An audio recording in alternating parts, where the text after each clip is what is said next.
وہ جان کوفی کی فائل کو پڑھتا ہے اور اس کے وکیل سے ملتا ہے۔ اس کا وکیل کہتا ہے کہ جان کوفی کو پہلے کبھی کسی نے نہیں دیکھا اور اس کے ماضی میں بھی کوئی کرمنل ریکارڈ نہیں ہے۔ کیونکہ ان دنوں مندی کا دور چل رہا ہے، لوگ ایک جگہ سے دوسری جگہ جا رہے ہوتے ہیں، اس لیے سب کو لگتا ہے کہ وہ بھی انہی دوسرے لوگوں میں سے ہے جو کہیں سے آیا ہے۔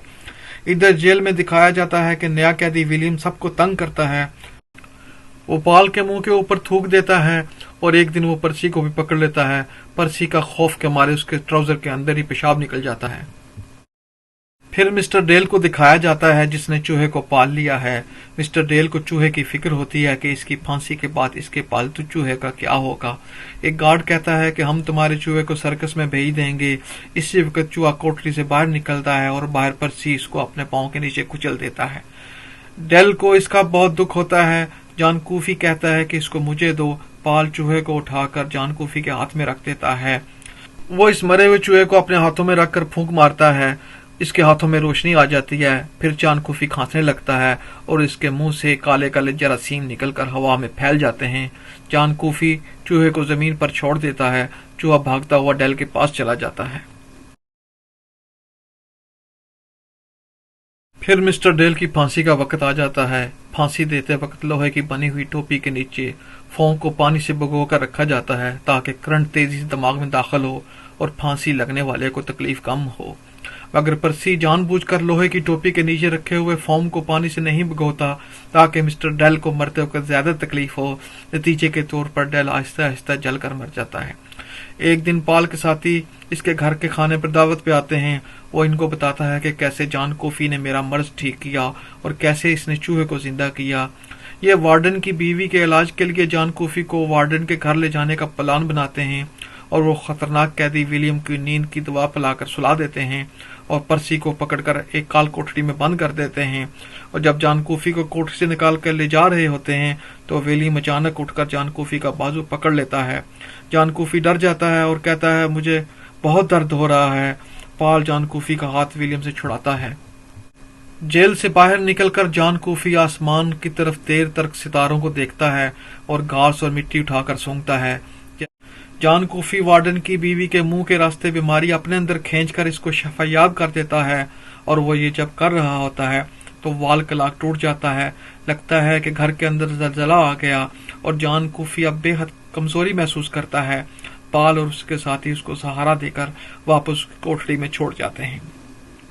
پرسی اس کا مذاق بنا رہا ہوتا ہے کہ جان کوفی اچانک پرسی کو پکڑ لیتا ہے اور وارڈن کی بیوی کے بیماری پرسی کے منہ میں ڈال دیتا ہے۔ پرسی کا دماغ الٹ جاتا ہے۔ وہ اسی وقت خطرناک قیدی ولیم کو گولیاں مار کر ہلاک کر دیتا ہے اور گر جاتا ہے اور وہی کالے جراثیم پرسی کے منہ سے باہر نکل کر ہوا میں پھیل جاتے ہیں۔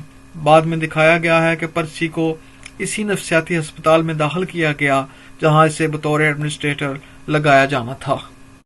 پال جان کوفی سے پوچھتا ہے کہ تم نے ایسا کیوں کیا؟ جان کوفی کہتا ہے کہ یہ دونوں برے آدمی تھے۔ جب ولیم نے میرا ہاتھ پکڑا تھا تو میں نے اس کے دل میں جھانک لیا تھا۔ اس نے 2 بچیوں کو بھی قتل کیا تھا۔